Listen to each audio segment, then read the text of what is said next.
Hello and welcome to Painting Pandas. My name's Christian and today we've got another 172 figure, but today we're going to be taking a look at a Napoleonic British soldier. Now I know nothing about the period.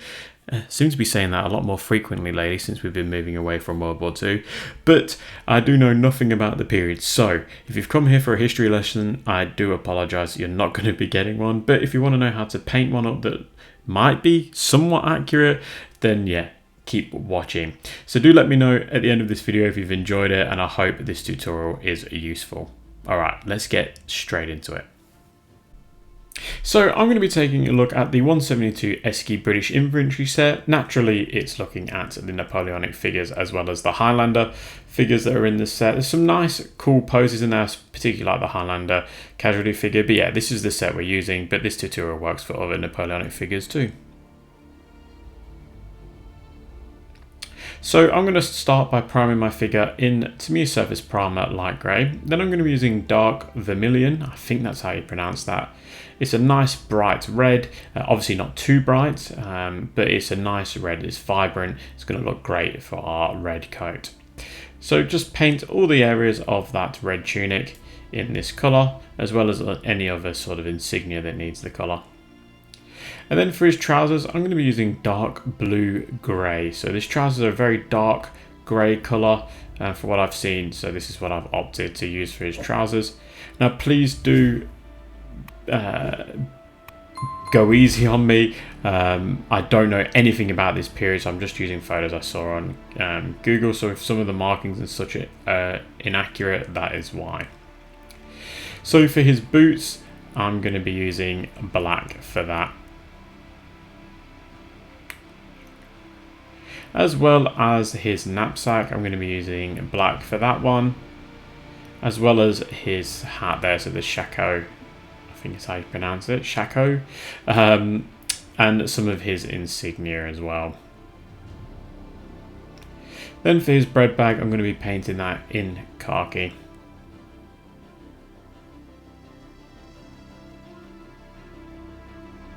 And his water bottle or canteen, I'm going to be painting in dark Prussian blue. So it's a nice, we're going to make it a lot lighter. The blue was obviously a lot lighter, but for a nice base coat it works great. Then for the various straps and insignia and such, I'm going to be using deck tan. So he's got like a cross strap going across his body to the sheath for his bayonet. So I'm going to be painting some of that in this white colour, as well as this strap here. And then some of these insignia. Now I do believe I missed out on black within that bit of insignia, so yeah, that's okay. I'll give myself the benefit of the doubt because I knew nothing of this period. So yeah, we'll just pretend that I got it right. So a flat earth is what I'm going to be using for the wood of this musket. And then obviously any other parts of the area that's got wood in it is what I'm going to be painting in flat earth. It's also a really good colour for hair if you want to be painting his hairline in this colour, but I'll go with a different colour just to change it up. And then for the metal areas, I use black grey. You could use a metallic colour if you want to, but I think black grey probably works a bit nicer, makes it a little bit more realistic.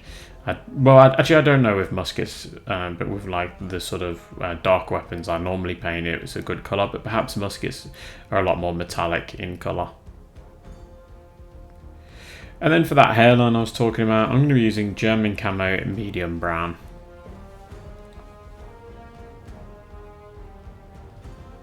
He's also got some pretty cool looking sideburns, or at least it comes down quite far, so just take that into consideration. And then once all of that's been applied, I'm going to use no oil and Lafmir medium at a 1:1 ratio. It's one part of that black wash and one part of the thinners, and we're going to get a lovely wash. It's not going to be too dark. Don't let it pull on the flat surfaces, just make sure it gets in the recesses nicely and it's just a very thin coat over the top of those flat surfaces. And once it's dry, it takes about a couple of hours. You can go with that dark vermilion plus white grey at about 5:1. So we're talking just a little tiny dot of white on your palette, then a big blob of red, and mix it in, so then you get a bit more of a lighter dark vermilion colour. And you can see that I'm just going over the uniform again, but leaving that original washed base colour in the recesses. And once that's dry, we'll repeat the same process with the trousers. So at that 5:1 ratio with the dark blue grey and white grey, just going to tone it down ever so nicely, and then you're just going to be repainting over everything you've done, but leaving the original base colour in those recesses. So you can see on inside of the creases of those trousers, it's got that nice black grey colour, and then we're coming along with that lighter grey colour, yeah, making it stand out a lot more. And then for the black areas, I'm going to be using black and dark Prussian blue at a 1:1 ratio. It's pretty hard to see in this light, but when you do mix it up nicely, you'll get a bluish black colour, and it does give it a nice sort of highlight. You can mess around with different colours if you wanted to go over grey and opposed to the blue. It's up to you, but I think this worked nicely to make the black just pop a little bit. Then for these white areas, so the straps and all of that, I'm going to be using white grey. So that includes his insignia on his uniform, as well as those straps. You see that little bit of his hat there I'm painting in white. Same with the bayonet area there, and that strap that goes across his body. I'll just fix up a little mistake. There's a little bit of red on the palette there. And then going over the bit on his shoulder here. You can tell that I'm struggling to think of what the name of half of this stuff is. I'm shocking. Honestly, I'm sorry for those that have come for a really good historical video. So dark Prussian blue and white grey is what I'm going to be using for the water bottle, just to give it that nice iconic blue colour that we're used to seeing with these Napoleonic British. And then for that bread bag in that khaki colour, I'm going to be using khaki and stone grey at a 1:1 ratio. And you can see that I'm just getting the tops of it again, and that's just going to make that bread bag really stand out nicely.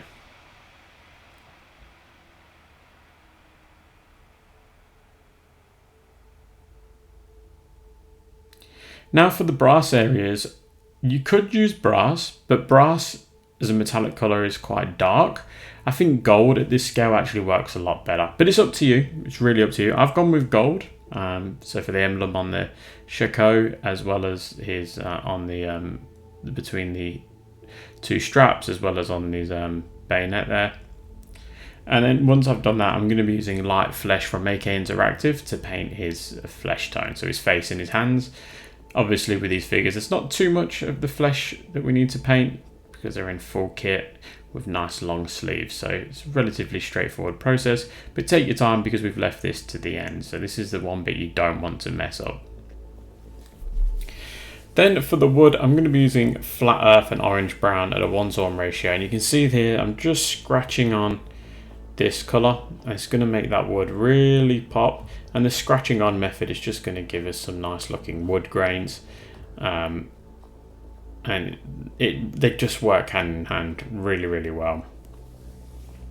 So the next step is to use orange brown and just follow the exact same process, obviously applying a little less of orange brown than you did on the previous step, but following the exact same method. And then for the metal, I'm going to be using black grey and basalt grey at a 1:1 ratio, and I'm just picking out all those nice little raised areas, following the same principle with the rest of the uniform. So right across the top there, getting all of the bits of the muzzle and stuff. And then to highlight that, I'm going to be using basalt grey. You can see I'm just picking out all those nice little bits of detail, just a little line underneath that firing mechanism there, a little line on the trigger perhaps, just a little tiny line over the top of the actual barrel of the gun. See, I've got part of the muzzle there. Now with all of that done, you can use Flesh Wash from Vallejo. Apply it quite rigorously across the skin areas and leave to dry for about half an hour, and then come along with that light flesh from AK Interactive again and paint the nose, the chin, the cheeks. Connect the cheeks and the chin together. If you can see the top of the eyebrow, get that as well. And the ears, don't connect the ears to the chin obviously, leave a gap there to show you that there's the ears there. And then paint each individual finger and then the tops of the hands. And once you've done that, you can add a bit of highlight flesh, so at a 1:1 ratio to that flat flesh mixture, and then just copy the same process, but this time you're painting a line on the nose, you're painting a line underneath the eye socket and just going up, and a line on the chin, but do not connect the cheeks and the chin together. And a line on each ear, and then a line on each finger.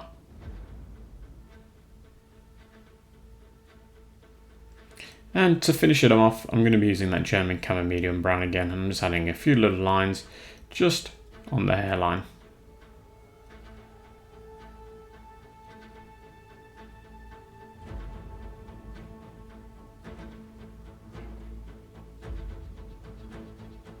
So then there we have it. We have my British Napoleonic infantryman. I think I used a Waterloo picture as reference. I do believe I've got some of the markings incorrect, so do go easy on me, guys. As I said, I know nothing about this period, but it is something I'm very interested in. I'm perhaps going to look at it at 18mm going forward from AB figures, but for now, I thought I'll do a toy soldier, and it was a very enjoyable toy soldier. I do have the Highlander as well, so I'll probably get around to painting him as well, because I think we all want to know how we paint kilts. But yeah, let me know in the comment section if you've enjoyed this. It's another non-World War II toy soldier, so hopefully it's well received.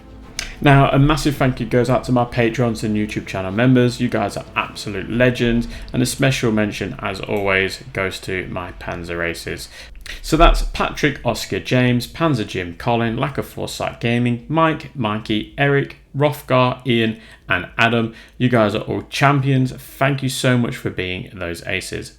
Alright guys, don't forget to leave me a comment in the comment section, and until then, I will catch you at the next one.